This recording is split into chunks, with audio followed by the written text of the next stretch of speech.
غير ذلك فمازال ما شاهدناش التصويب بشكل مطلوب صوب المرمى. الولجي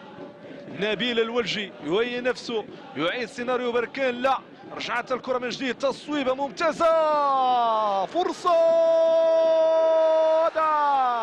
هدف لصالح فريق الوداد، الهدف الاول باقدام الخالقي، تصويبه ممتازه، تهاون الدفاع في العوده، تهاون الدفاع في العوده، وبالتالي هدف اول للوداد. طريقه ابعاد الكره من جانب عصام الحلافي ما كانش بالشكل المطلوب، والخالقي كان في الموضع المناسب، هي نفسه هي جسده، اختار الوضعيه المناسبه وصوب كره مباشره صوب المرمى، وبالتالي 1-0. شوف التصويبه من